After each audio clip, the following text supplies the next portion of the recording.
Bonjour à tous et bienvenue dans cette nouvelle vidéo où vous s'intéressez à la mythologie mésopotamienne. À l'origine était Apsu, l'étendue infinie des eaux douces évoquant la vitalité de la nature, et Tiamat, l'eau salée, la mer, le chaos et le danger. Lorsque ces deux eaux, la fertile et l'infertile, viennent à se mêler, naît de leur union toute une série de dieux barbares et de créatures monstrueuses. C'est ainsi que commence la mythologie mésopotamienne. Ces premiers dieux alors créés représentent les divers aspects du monde physique. Naissent d'abord l'Amu et l'Ahamu, serpents gigantesques qui donnent naissance à Anshar, le principal mâle, et Kishar, la principale femelle, qui marquent les limites entre le ciel et la terre, séparant le nuage de la vase. Ils donnent eux deux, donc Anshar et Kishar, naissance à An, leur fils, dieu du ciel, qui lui-même engendre Enki, pareil à lui-même, mais plus sage et plus fort. Puis un ensemble de dieux mineurs voit le jour, il s'agit d'Ikiki et d'Anunnaki. Néanmoins, tous ces divins enfants se battent entre eux et mènent grand tapage. Ils secouent leur ciel avec leur danse, et Apsu en perd le sommeil.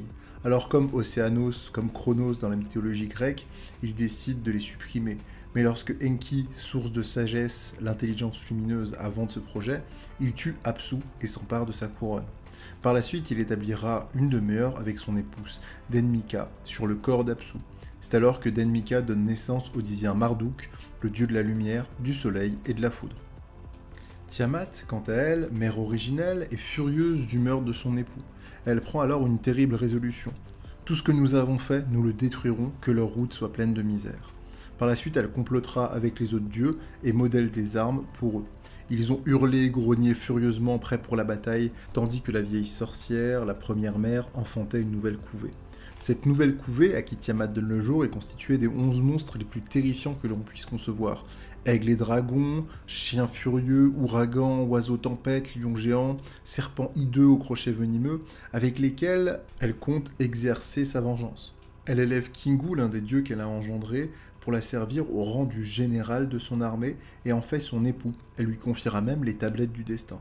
Enki, le dieu le plus sage, va trouver Anshar, le premier homme, et lui demande d'intervenir, car Tiamat a dressé contre lui les terribles Anunnaki. Les Igigi, c'est-à-dire l'ensemble des dieux mineurs, se regroupent afin de trouver une solution. Enki le sage propose de rencontrer Tiamat et de l'affronter.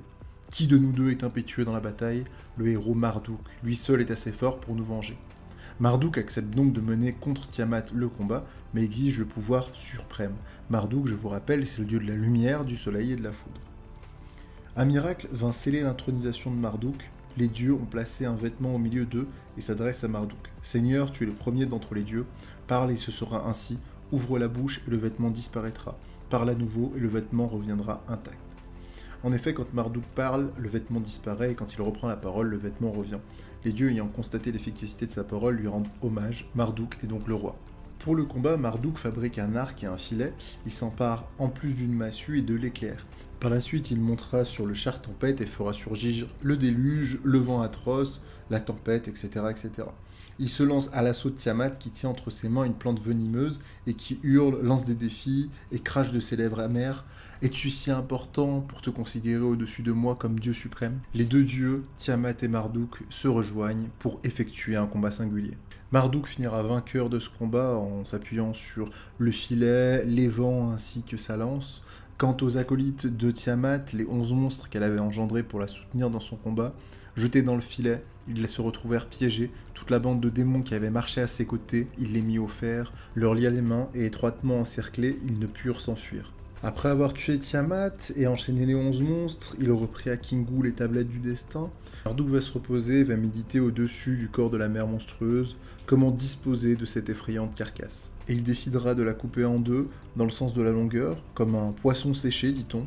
Avec une moitié, il va faire la voûte céleste, tandis qu'avec l'autre, il effectuera la terre émergée. Par la suite, il édifiera dans le ciel un palais pour les grands dieux, An, Enki, Enlil, et leur donnera des étoiles comme luminaires. Ensuite, Marduk mesure l'année, il va lui donner un commencement et une fin fixe dans son découpage de 12 mois. Enfin, il chargera Shamash, le soleil, de régner sur le jour, et Sin, la lune, de veiller sur la nuit. Il réglera par la suite les phases de la lune. Il fera aussi surgir la terre et l'étendue des eaux. De la tête de Tiamat, il fera des collines, et de ses seins les montagnes. Puis il va faire couler le Tigre et l'Euphrate de ses yeux, et creusera des sources partout sur son corps. Enfin, il édifiera Babylone et son haut temple au milieu de la terre pour y reproduire la demeure divine. Une fois que tout ça est créé, Marduk répartit les 600 dieux entre le ciel et les enfers, 300 Igigi dans le monde céleste et 300 Anunnaki dans les enfers. Ils seront désormais les gardiens du monde. En ce qui concerne la naissance de l'humanité, eh bien, l'homme est né pour servir. Pour divertir les grands dieux et les servir, tâche qu'accomplissaient auparavant les Igigi, et il faut créer l'humanité. Marduk propose de créer l'homme à propos de son propre sang, mais Enki suggère plutôt de sacrifier l'un des dieux vaincus. Marduk a donc cherché les Anunnaki enchaînés et demande qui est responsable du complot contre lui. Les dieux désignent Kingu. Avec l'approbation de l'assemblée, Kingu est mise à mort, et Nintu, la dame de la naissance, mélange l'argile au sang du dieu, créant ainsi l'homme avec sa double nature constituée d'un corps et d'une âme. Concernant les dieux fondateurs, eh bien on peut parler de An, Enlil et Enki. An est le dieu du ciel, il représente l'ordre du cosmos, c'est le juge suprême, c'est lui qui règle les conflits entre les dieux. Enlil, quant à lui, qui sera appelé plus tard Bel, seigneur par les Babyloniens, règne sur la terre et a pour arme principale l'Amaru, le déluge et l'ouragan. Sous le nom de Baal, il prendra chez les Phéniciens un caractère beaucoup plus redoutable, divinité terrifiante exigeant inlassablement des sacrifices humains. Sa compagne, Nilin ou Ninursag, allait être ce qu'Enlil a désigné comme roi de la terre. Enki, enfin, est un dieu sage, il règne sur l'Apsu et gère les affaires terrestres. Intelligent et rusé, il est par excellence le civilisateur, celui qui résout les problèmes et apprend aux hommes à les résoudre. Étant donné qu'il s'agit aussi du dieu des eaux douces et fertilisantes, il est représenté très souvent avec 2 filets d'eau s'échappant de ses mains. Ces 2 filles, Inanna ainsi qu'Eresh Kigal, règnent l'une sur l'amour, et l'autre, épouse de Nergal, règne sur les enfers. Enfin, en plus de cette triade, on peut aussi parler des divinités sidérales, les Mésopotamiens étant passionnés par l'observation du mouvement des astres, les phases des planètes, les météores ou les étoiles filantes, c'est tout naturellement qu'ils vont diviniser les luminaires du palais des dieux. On a déjà parlé de Sin, le dieu de la lune, qui s'appelle dans un premier temps Nanar, fils d'Enlil et de Nilil.